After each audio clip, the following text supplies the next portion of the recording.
Hi guys WhatsApp. Welcome है आप सब लोगों का बालाजी क्लासेस गाइस में आप सब लोगों का राधे राधे। स्टार्ट करते हैं हम लोग अपनी क्लास।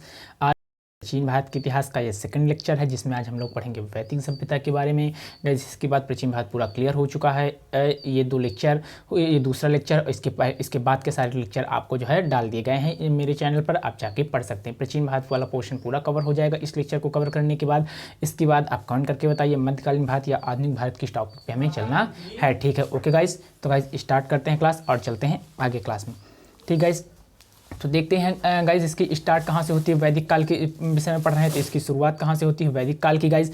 तो वैदिक सभ्यता की जो शुरुआत होती है गाइज वो जो 1500 से 600 ईसा पूर्व तक। गाइज ईस्वी और ईसा पूर्व क्या है ये हमने पिछले वीडियो में देख लिया है।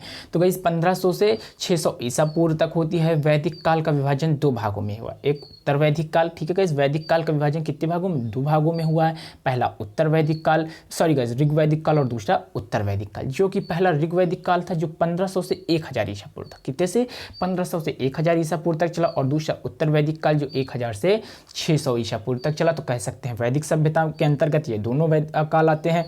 तो कह सकते हैं कि पूरा 1500 से 600 ईसा पूर्व तक वैदिक सभ्यता चला जिसके अंतर्गत ऋग वैदिक काल और उत्तर वैदिक काल आए थे। That's all.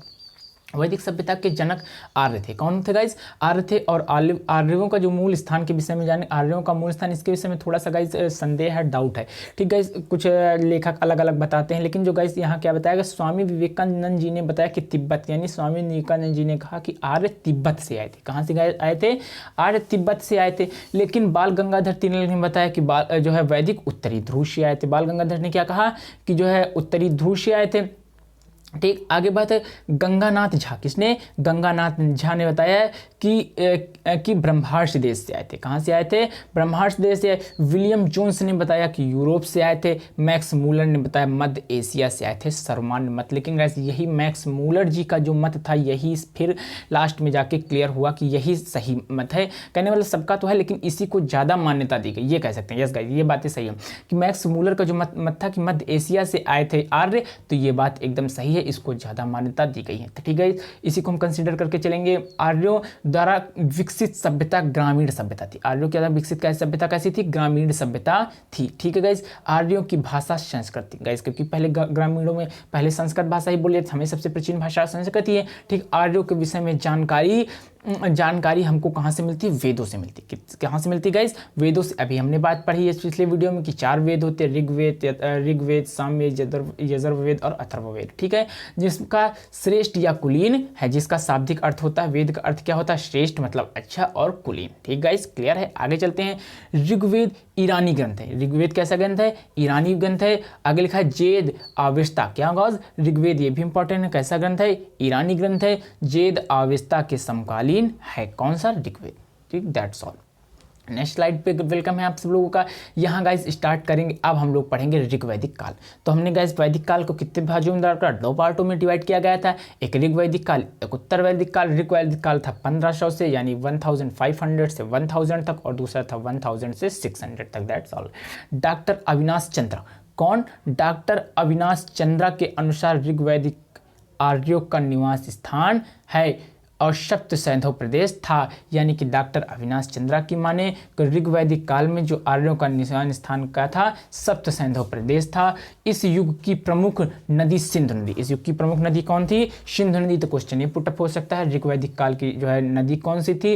प्रसिद्ध नदी थी इस युग की, तो प्रमुख नदी कौन थी? तो सिंधु नदी थी, तथा दूसरी पवित्र नदी सरस्वती थी। कौन सी गई? और सरस्वती जो कि विलुप्त हो चुकी है। That's all. सरस्वती को नदी तमा कहा जाता था। सरस्वती को क्या कहा जाता था? नदी तमा कहा जाता था।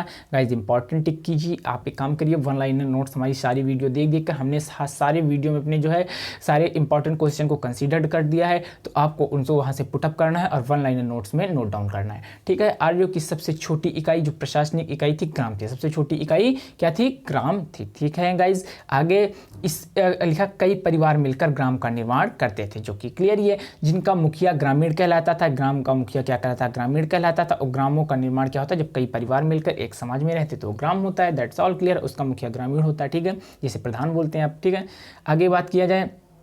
ठीक है, आगे बात किया जाए ऋग्वैदिक काल की हम लोग देख रहे हैं, ठीक। तो ऋग्वैदिक काल कब चला था? 1500 से 1000 ईसा पूर्व तक, ठीक है। कई ग्रामों को मिलकर एक विश्व बनता था। जब छोटे छोटे गाइस, देखिए सबसे पहले इसको एक स्टेप बाय स्टेप हमको कवर करना होगा, ठीक है गाइस, नहीं तो फिर प्रॉब्लम होगी, आप ही पकड़ नहीं पाएंगे कि स्टोरी क्या चल रहा है। तो step by step guys cover करने में सबसे पहले क्या, जब छोटे छोटे परिवार, जैसे ये गाइस हमारे परिवार हैं, ठीक है, छोटे छोटे क्या हैं? परिवार। जब ये 3-4 परिवार मिलेंगे तो पूरा एक ग्राम बनेगा। अब ऐसे ही कई ग्राम, जैसे इस परिवार में ये ग्राम और ये फिर ग्राम, जब कई ग्राम ऐसे ऐसे मिलेंगे तो ये पूरे तीनों ग्राम मिलकर एक निर्माण करेंगे जो विश्व बनता था। क्या बनेगा?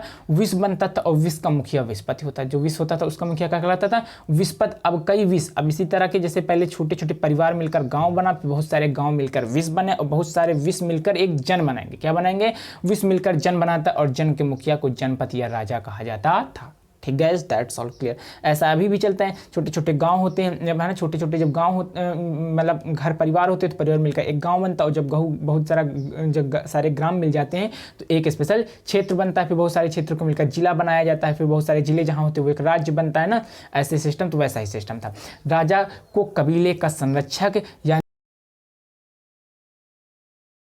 होते थे, उनका रक्षक कहा जाता, जिसे जन्य गुप्ता कहा जाता था। क्या कहता था? जन्य गुप्ता तथा नगरों को जीतने वालों को पूरा भेदता। जो नगरों को जीत लेता था उसे क्या कहते थे? पूरा भेदता। लेकिन गाइस हम कहाँ पर पहुंच चुके हैं? ऋग्वैदिक काल, जिसका समय क्या था? 1500 से 1000 ईसा पूर्व तक। That's all clear. करनी है ना गाइस? यस।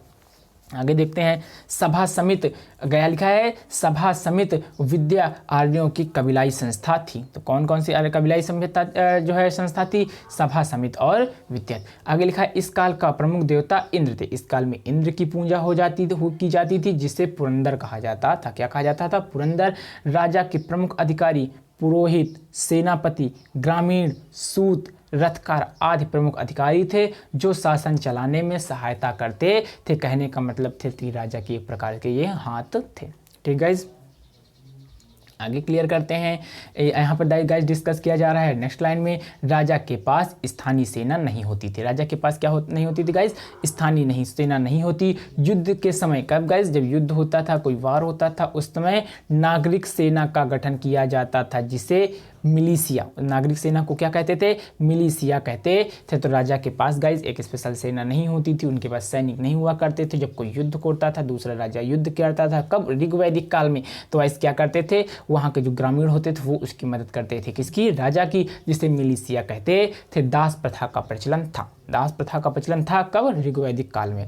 आगे लिखा है, भरत जन के राजा सुदास। भरत एक जन था, है ना, ग्राम था। जब कई सारे ग्राम मिलकर भी आपने पढ़ा है, सुदास था। एवं अन्य 10 राजाओं के मध्य पुरुषणी नदी, कहाँ? पुरुषणी नदी के किनारे हुए युद्ध में को 10 राग युद्ध कहा जाता था, यानी युद्ध कहलाता था। ऋग्वैदिक समाज के आधारभूत इकाई परिवार थी। क्या थी? परिवार थी, जिसका मुखिया ग्रामीण या कुलप कहलाता था। ऋग्वैदिक काल में आधार की भूत इकाई क्या थी? परिवार थी। सब है ना, सबसे छोटी इकाई बात कर लेते थी, जिसका मुखिया गृहपति या कुलप कहलाता था। ऋषियों को ऋषियों को शिक्षा और उपनयन संस्कार का अधिकार था, परंतु पिता की संपत्ति में कोई अधिकार नहीं था। कौन गाइस? स्त्रियों का। That's all guys. थोड़ा सा कंफ्यूजन हो गया था। स्त्रियों का क्या लिखा गाइस? स्त्रियों का ये कंसीडर कर लीजिए, ऋषियों ने कहा स्त्रियों का शिक्षा और उपनयन संस्कार पर तो अधिकार था, लेकिन पिता की संपत्ति पर कोई अधिकार नहीं था। कहाँ गाइस? ऋग्वैदिक काल में। दैट्स ऑल, ठीक है। इस कंटिन्यू क्लास लेते लेते प्रॉब्लम हो जाती है, फिर समझ नहीं आता क्या चल रहा है, क्या बोल रहे हैं। आगे गाइस बात करते हैं। ऋग्वैदिक समाज 4 वर्णों में बटा था, भागों में विभक्त किया गया था, 1, 2, 3 और 4, ठीक है। और इनका आधार जन्म से ना होकर कर्म था। कैसा था गाइस? जन्म से ना होकर कर्म था, ठीक है। जैसे गाइस कर्म क्या था? जो पूजा पाठ करता था वो ब्राह्मण हो गया, जो युद्ध का कार्य करता था क्षत्रिय हो गया ना, जो व्यापार करता था वैश्य हो गया, जो निम्न कार्य करता था उसको शूद्र, यानी कर्म था, जन्म से कोई मतलब नहीं था। कब? ऋग्वैदिक काल में। आजीवन या दीर्घ काल तक आजीवित रहने वाली कन्याओं को अमाजू कहा, अविवाहित रहने वाली कन्याओं को अमाजू कहा जाता था। यानी वो कन्याएं जो आजीवन या दीर्घ काल तक विवाह नहीं करती थी उन्हें अमाजू कहा जाता था। कब गाइस? ऋग्वैदिक काल में। दैट्स ऑल, ठीक। आसानी से याद करना तो नहीं। ऋग्वैदिक की प्रमुख विदुषी महिलाएं, जो विदुषी महिलाएं थी उनके नाम सुन लेते हैं, कई बार नाम सुने हैं, ठीक है। अपाला हो गई, घोषा हो गई, सिकता हो गई, विषधारा हो गई, उल्लोपामुद्रा हो गई, ये सब कैसी थी? विदुषी महिलाएं थी। पर्दा प्रथा तथा बाल विवाह नहीं प्रचलित थी। अब गाइज ऋग्वैदिक काल में पर्दा प्रथा तथा बाल विवाह प्रचलित नहीं थी। अभी गाइज हमने थोड़ा सा आपको पीछे ले चलते हैं, थोड़ा सा एक बार। दास प्रथा इस युग में प्रचलित थी। ऋग्वैदिक काल में भी हम एक चीज पढ़ा, दास प्रथा तो प्रचलित थी, लेकिन कौन कौन सी 2 प्रथाएं नहीं थी? एक पर्दा प्रथा और बाल विवाह प्रचलित नहीं थे। तो ये तो अच्छा ही थे, ठीक है। पर्दा प्रथा नहीं प्रचलित थी, बाल विवाह भी प्रचलित नहीं थे, लेकिन दास प्रथा थी, ये कुरीति थी, ठीक है गाइज। आगे चलते हैं। तो गाइज ऋग्वैदिक आर्य में पेय पदार्थों में सोमरस का पान करते थे। किसका पान गाइज? सोमरस में जो पेय पदार्थ है शायद मदिरा हुआ करती थी, जिसका क्या मतलब था? सोमरस का पान करते थे। गायों को अधन्या, क्या अधन्या क्या मतलब होता है? ना मारने योग्य माना जाता था, यानी कि गाय पूजनी थी, ठीक है। आगे लिखा है व्यापार यानी पड़ी नाम लोगों के हाथों में था जो पशुओं की चोरी के लिए कुख्यात थे। व्यापार क्या था? पड़ी नामक लोगों के हाथों में था जिन्हें पशुओं की चोरी के लिए कुख्यात थे, यानी कि नाम खराब था। इस काल में हल से बनी नालियों को सीता, अब गाइस सीता की बात हो गई तो पुराने वीडियो देखिए, एक आंसर था सीता अध्यक्ष किसे कहा जाता था? कमेंट बॉक्स में नीचे जाके बताइए, सीता अध्यक्ष किसे कहा जाता था? ये प्राचीन भारत के एकदम लास्ट जो वीडियो होगा, लास्ट स्टेशन होगा, उससे रिलेटेड है, ये आपको हमने हिंट भी दे दिया, ठीक है। इस काल में हल से बनी नालियों को सीता तथा हल को लगान बैल को वृक, हल को क्या? लागन और बैल को वृक, और हलवाले को कीवस तथा खाद को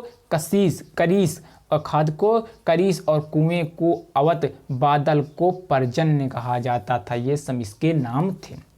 ये इंपॉर्टेंट है कि इस काल में हल से बनी नालियों को सीता कहते थे, बाकी ज़्यादा इंपॉर्टेंट नहीं है। हल को लागन, बैल को वृहब और हल वाले को कीवस, खाद को करीस, कुएं को अवत और बादल को पर्जन्य कहा जाता था। स्वर्ण एवं हिरण का प्रयोग सोने के लिए यानी गोल्ड के लिए होता था, ठीक है।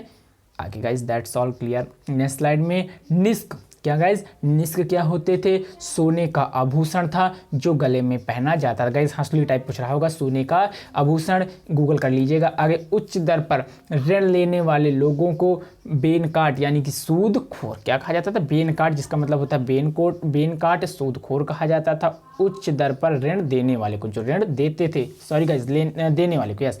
आगे लिखा है, आगे ऋग्वेद में 33 प्रकार के देवताओं का उल्लेख है। 33 टाइप्स ऑफ गॉड का उल्लेख किया गया है। आकाश के देवता को सूर्य, मित्र, वरुण, विष्णु, आदित्य, पुष्प, उषा, ठीक है।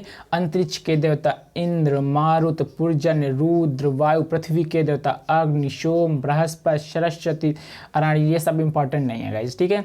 देख लीजिएगा लेकिन नोट डाउन कर लीजिएगा। आप करना चाहते इंद्र को वर्षा के देवता तथा मारुति को यानी बजरंगबली जी को आंधी तूफान का देवता मारुति को कहा जाता था। That's all clear. इंद्र को वर्षा का देवता। आगे उष्ण, क्या गाइज यहाँ पर किया गया है? उष्ण को औषध मित्र का अर्थ उदित होता सूर्य और उषा प्राप्त काल की देवी, अग्नि देवताओं को मनुष्य के बीच समस्त, सरस्वती ज्ञान की देवी, अराण्य जंगल की देवी आदि। तो क्या कहता है कि उष्ण को औषधि मित्र का अर्थ उदित होता है ना, और सूर्य उष्मा प्राप्त काल में देवी, अग्नि देवताओं को मनुष्यों के बीच समस्त सरस्वती ज्ञान देने वाली अराणी जंगल की देवी आदि। ऋग्वैदिक काल में मूर्ति पूजा, ये इंपॉर्टेंट है, ऋग्वैदिक काल में मूर्ति पूजा का प्रचलन नहीं था। मूर्ति पूजा यानी कि जो मूर्ति की पूजा नहीं की जाती थी। आगे लिखा सप्त सैंधव प्रदेश सिंधु, सतलज, रावी, चिनाब, झेलम, सरस्वती। अब इनके पुराने नाम क्या थे ये भी देख लेते, थोड़ा बहुत इंपॉर्टेंट है ना। जैसे सतलज का पुराना नाम है शतुद्री, रावी का विपाशा, चिनाब का अश्विनी, झेलम का वितस्ता, सरस्वती का घग्गर। ये सारी हम पढ़ेंगे जब जियोग्राफी वाला टॉपिक क्लियर करेंगे। ऋग्वैदिक काल की आधारभूत इकाई परिवार थी जिसका मुखिया कुलप या गृहपति कहलाता था। कौन सा? ऋग्वैदिक काल। फिर से गाइस थोड़ा सा पुराने रिवीजन, ऋग्वैदिक काल कब से कब चला था? 1500 से ईसा पूर्व से 1000 ईसा पूर्व तक, और 1000 से 600 तक। 2 भागों में विभक्त था, एक उत्तर ऋग्वैदिक काल और दूसरा उत्तर वैदिक काल। तो उत्तर वैदिक काल 1000 से 600 ईसा पूर्व तक, वैदिक काल को 2 भागों में विभक्त किया गया था। Okay guys. राजा का पद अनुवांशिक या उसकी शार्क तथा शिक्षित थी गाइस, पता नहीं गाइस, छोड़ो इसको। ठीक है, इस आगे देखते हैं, कुछ क्लियर नहीं है। दुर्गपति, ये इंपॉर्टेंट, ज़्यादा इससे इंपॉर्टेंट क्वेश्चन पुटअप नहीं होते, लेकिन हाँ कुछ तो होते हैं। दुर्गपति को गुप्तचर को स्पर्ग और दुर्गपति को दुरप। आगे विधवा को पुनर्विवाह प्रचलित थे, विधवा और पुनर्विवाह दोनों प्रचलित थे। ये अच्छी बात है गाइस, इसको स्टार्ट कीजिए, इंपॉर्टेंट है। तो क्या विधवा विवाह और पुनर्विवाह दोनों प्रचलित थे। 3 प्रकार के वस्त्र प्रचलित थे, ठीक है, अधो वस्त्र है ना, वास उत्तरी, अधिवास हापी और उष्मणी, यानी पगड़ी को उष्मणी कहा जाता था। प्रमुख आर्थिक गतिविधियां पशुपालन की थी, वे गाय का सबसे ज़्यादा महत्व था, गाय को संपत्ति माना जाता था। तो गाय को संपत्ति किस काल में माना जाता था? ऋग्वैदिक काल में। दूसरा प्रमुख पशु घोड़ा था। कृषि योग्य भूमि को उर्वरा क्या और चारा योग्य भूमि को गत्य कहा जाता था। आगे क्लियर करते हैं थोड़ा सा, बस गाइस 2-3 स्लाइडें बची। चावल को ब्राह्मणी तंदुल, चावल को क्या कहा जाता है? तंदुल। गेहूं को गोधूम, उड़द को भास, कुएं को अवत, खाद को करीस, हल को लागत, बैल को व्रक, हल वाले को किवास, नालियों को सीता कहा जाता था। बलि एक प्रकार का सर्वक्षिक कर था, जो प्रजा राजा को देती थी। क्या? बलि एक प्रकार का क्या हुआ करता था? कर होता था, जो प्रजा अपने राजा को देती थी। कब? ऋग्वैदिक काल में। आर्यों के प्रमुख देवता इंद्र और दूसरे देवता अग्नि थे, पढ़ चुके हैं। अगर लिखा है मास्क के निरुक्त में 33 प्रकार के देवता का वर्णन है, तो इसमें 33 प्रकार के देवताओं का 33 प्रकार का रिलेशन है। कब? ऋग्वैदिक काल में। अग्नि को क्या लिखा है गाइज? अग्नि को पृथ्वीकृत एवं देवताओं के बीच की कड़ी माना गया है। अग्नि को किसका? देवताओं के बीच की कड़ी माना गया है। आगे सरस्वती ज्ञान की देवी थी, ये इंपॉर्टेंट है, सरस्वती को ज्ञान की देवी माना जाता था। अदिति देवताओं की माता थी। अदिति कौन थी? देवताओं की माता थी। तो ऋग्वैदिक काल की कहानी हो गई खत्म, जो कि 1500 ईसा पूर्व से 1000 ईस्वी तक थी। 1000 ईस्वी तक, दैट्स ऑल क्लियर। ठीक है गाइस, 1000 ईस्वी तक ठीक। आगे आते हैं उत्तर वैदिक काल, जो कि उत्तर वैदिक काल 1000 ईसा पूर्व से 1000 ईसा पूर्व से 600 ईसा पूर्व तक था। क्या? 600 ईसा पूर्व तक रहा था, यानी क्या 600 ईसा पूर्व तक रहा था? उत्तर वैदिक काल। Guys all clear? ठीक है गाइस, दैट्स ऑल क्लियर। आगे देखते हैं इसमें क्या लिखा है उत्तर वैदिक काल के विषय में। आगे क्या लिखा है? इस काल जिसमें ठीक है, अथर्ववेद, सामवेद, अथर्ववेद, ब्राह्मण ग्रंथ, यजुर्वेद, अरण्य आदि की रचना हुई थी। तो इसलिए इंपॉर्टेंट है कि ऋग्वेद की, अथर्ववेद की रचना, सामवेद की रचना, ऋग्वेद नहीं गाइस, अथर्ववेद की, सामवेद की, ब्राह्मण ग्रंथ, यजुर्वेद, ऋग्वेद को छोड़ दो तो बाकी सबकी रचना कब हुई? उत्तर वैदिक काल में माना जाता है। इस काल को समस्त भारत, क्या लिखा गाइस? तो इस आगे छूट गया लगता है, आगे देखते हैं नेक्स्ट में। उत्तर वैदिक काल में छोटे छोटे, क्या लिखा है? उत्तर वैदिक काल में छोटे छोटे जन मिलकर जनपद, जैसे उसमें भी इस तरह ना निर्माण करते थे।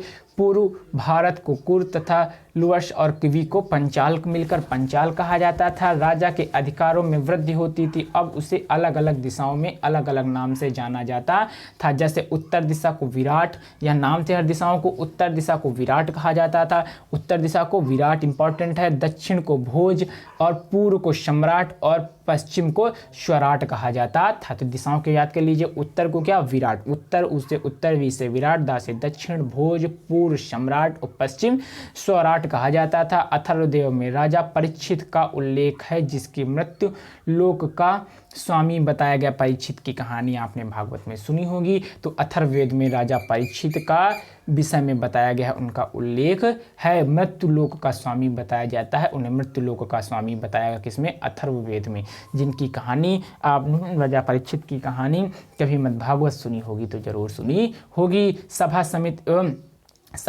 समित प्रजापति की 2 पुत्रियां थी, ये तो पता है। प्रजापति की है ना 2 पुत्रियां थी, ये अथर्ववेद में बताया गया है, ये कल हम पढ़ चुके हैं। आगे लिखा है एतयोत ब्राह्मण राजा के वैदिक उत्पत्ति का सिद्धांत थी। राजा के एतयोत ब्राह्मण राजा की दैविक उत्पत्ति का सिद्धांत मिलता है, यानी कि राजा देव की उत्पत्ति है, ये ऐसा सिद्धांत मिलता है। ठीक, एतयोत ब्राह्मण में, ठीक, रचना है।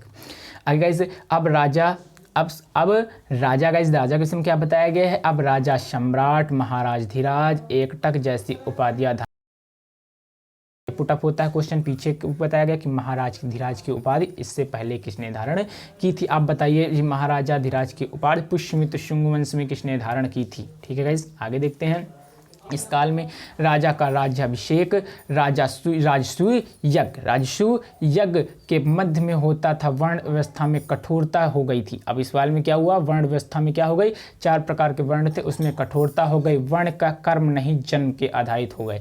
पहले तो कर्म थे, तो यहाँ से क्वेश्चन उठता है कि जो हमारे वर्ण व्यवस्था थी वो कर्म के आधार पर, किसके आधार पर, कर्म के आधार पर थी हमारे। कब, अभी ऋग्वैदिक काल में। कब गाइस, ऋग्वैदिक काल में। लेकिन वही वर्ण की व्यवस्था अब जो किसके हो गई, कर्म के आधार पर। किसके, कर्म के आधार के, जो काम करेगा कर्म के आधार पर नहीं थी गाइस, सॉरी गाइस उल्टा हो गया। क्या हो गया, वर्ण व्यवस्था कठोरता की गई, अब वर्ण कर्म नहीं थी। वर्ण व्यवस्था पहले था वैसा, लेकिन जब उत्तर वैदिक काल आया तो उसमें क्या हो गई, जन्म हो गई। क्या हो गई, जन्म के आधार पर हो गई क्या, वर्ण व्यवस्था। आगे देखते हैं, यज्ञों का महत्व बढ़ गया तथा जातियों की उत्पत्ति हो गई। तो जातियों की उत्पत्ति अगर पूछा जाएगा, इस क्वेश्चन पुटअप हो सकता है कि किस काल से मानी जाती है जातियों की उत्पत्ति। यहाँ से कर्म का काम खत्म हो गया, अब जाति व्यवस्था क्या हो गई, जन्म से मानी जाने लगी, है ना। आगे लिखा है, शतपथ ब्राह्मण में क्षत्रियों को ब्राह्मण से श्रेष्ठ बताया गया। जो शतपथ ब्राह्मण एक रचना थी, उसमें क्या किया गया, शतपथ ब्राह्मण में क्षत्रियों को, किसको, क्षत्रियों को ब्राह्मण से श्रेष्ठ बताया गया, यानी उनका स्थान उच्च बता दिया गया। आगे लिखा है, स्त्री में उपनयन संस्कार का अधिकार छीन लिया गया। पहले स्त्री से उपनयन संस्कार का अधिकार ऋग्वैदिक काल में था। ऋग्वैदिक काल में तक क्या था, स्त्रियों को उपनयन संस्कार का अधिकार था, लेकिन जब उत्तर वैदिक काल में आया तो छीन गया। और ऋग्वैदिक काल में क्या क्या स्त्रियों के पास थे, पिता की संपत्ति में अधिकार नहीं था, लेकिन उपनयन संस्कार का था। इसमें जो क्या हुआ, उपनयन संस्कार का भी अधिकार भी स्त्रियों से छीन लिया गया, यानी कि स्त्रियों की स्थिति अब दयनीय हो गई। आगे देखते हैं। बस गाइज दैट्स ऑल, क्लियर हो गया गाइज। हमने पूरा प्राचीन भारत कवर कर लिया। हमने जितने वीडियो हो जाके देख लीजिए, सबसे हमने 60 इंपॉर्टेंट क्वेश्चन था, सबको नोट डाउन कर लीजिए और पूरा प्राचीन भारत क्लियर। अब कमेंट सेशन में जाके बताइए कि अगला कौन सा टॉपिक पढ़ेगा, मध्यकालीन भारत लाएं या फिर हम जियोग्राफी लेके आएं। ठीक है, अगर अच्छा लगे तो मेरे वीडियो को एक बार लाइक मार दीजिए गाइज, लाइक ठोक दीजिए इस पर और शेयर कर दीजिए। ठीक है, और हम मिलते हैं अगले क्लास में, तब तक के लिए जय हिंद जय भारत। अगर गाइस आपको मेरा वीडियो अच्छा लगा, मेरा डेडिकेशन अच्छा लगा तो मेरे वीडियो को लाइक कर दीजिए, सब्सक्राइब कर दीजिए, बेल आइकन दबाना मत भूलिएगा। मिलते हैं अगले वीडियो में, तब तक के लिए।